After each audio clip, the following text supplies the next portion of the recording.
Well, I'm excited to be here today because it gives me an opportunity to kind of get the history of the Gunnison High School Outdoor Education Program, which started back 15 years ago.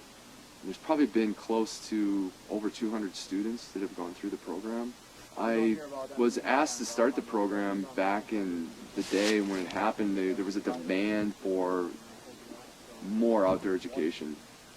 Greg Kruthop, who was the principal of the middle school, started the outdoor ed program at the middle school with the Taylor Challenge, and Vicki Wadier, who kind of helped him spearhead that. It started as a one-day program that turned into a three-day program, and then we started a middle school outdoor education program, and that lasted for up until last year. That was going on, and I ran that. And then we built the climbing wall at the high school because there was all these students that were so into everything from the Taylor Challenge. That's it, you're on it. That's it. You got it. Just keep moving now.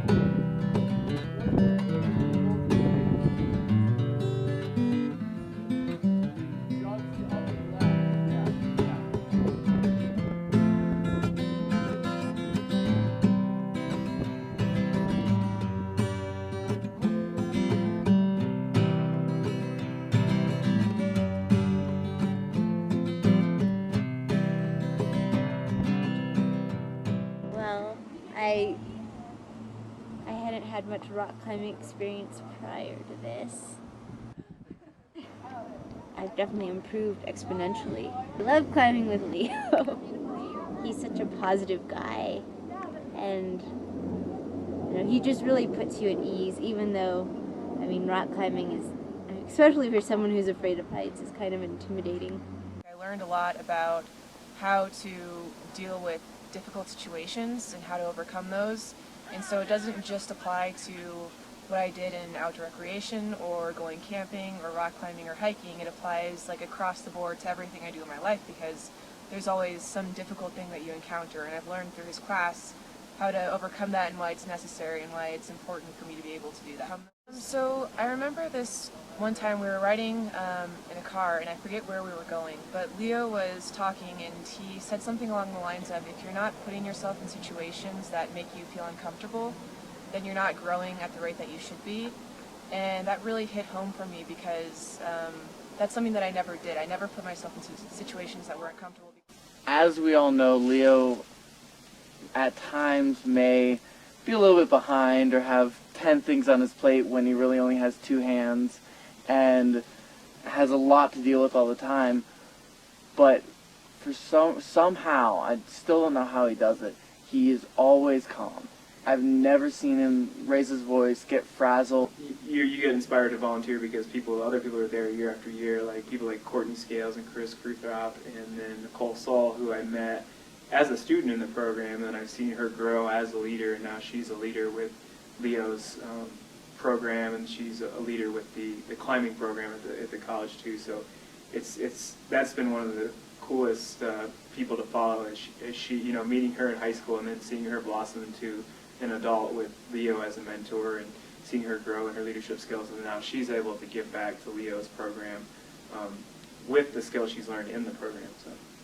So I'd like to stay here. I really enjoy helping out Leo and the students in this class and being connected with it, and maybe get my teaching license to stay connecting with the youth and helping them out. So I enjoy that part of it a lot, and this class is a very unique way to connect with students and help them out on a different level that I don't think they really get in school.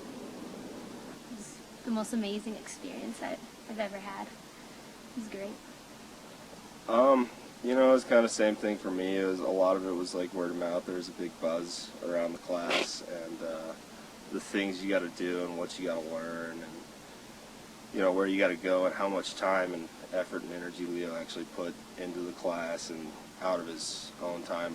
He wasn't just such that the class, the bell rang and the class was over. It was always, Leo was always there afterwards talking, and so. That really appealed to me, and the whole outdoor aspect growing up here in Gunnison also appealed. And it was by far the single greatest thing I'd have to say I took and did in high school. And in the early days, I have 15, 20 students in the class, and we just do little things around the school and maybe just go over, go do things locally. Set up a Tyrolean traverse in the park.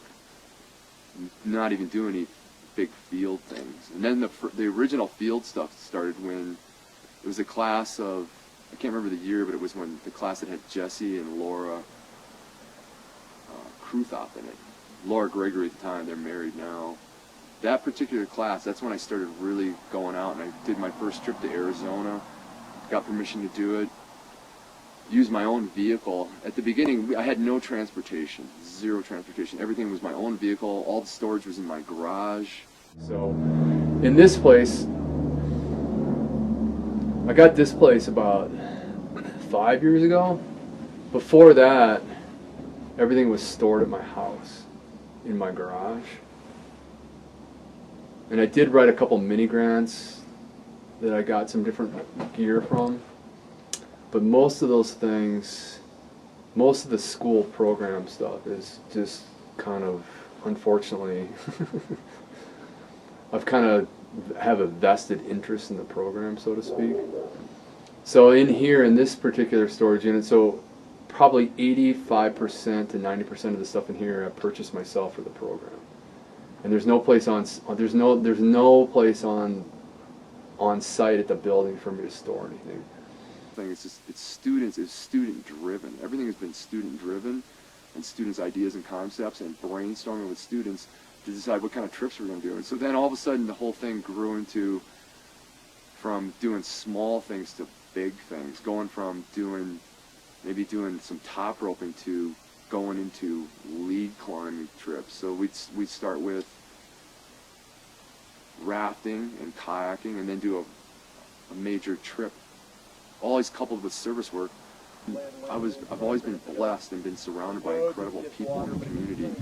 All these people, all the old climbing guides and friends that I've known from the guide industry, and college students and parents, always coming to help and rallying around all the students. And so then that's where I get all these volunteers that come in and put literally hundreds of hours into the program to make the program what it is today.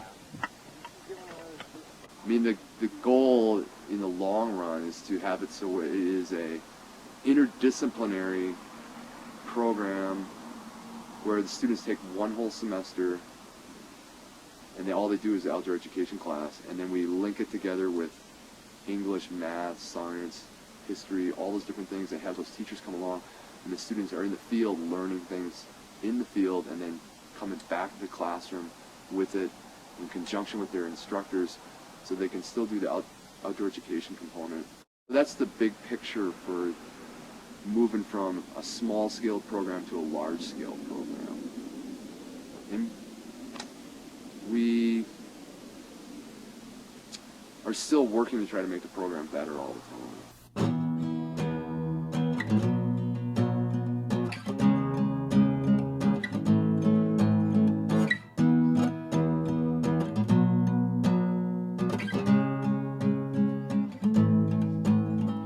On the road to Colorado, sticking out your thumb. No one ever knew, no one could explain what became of the man who seemed to have it all. Now he can see, now he is free from the traps of the world set for you and me. Now he can simply live and learn and love and be. Now he can see, now he is free.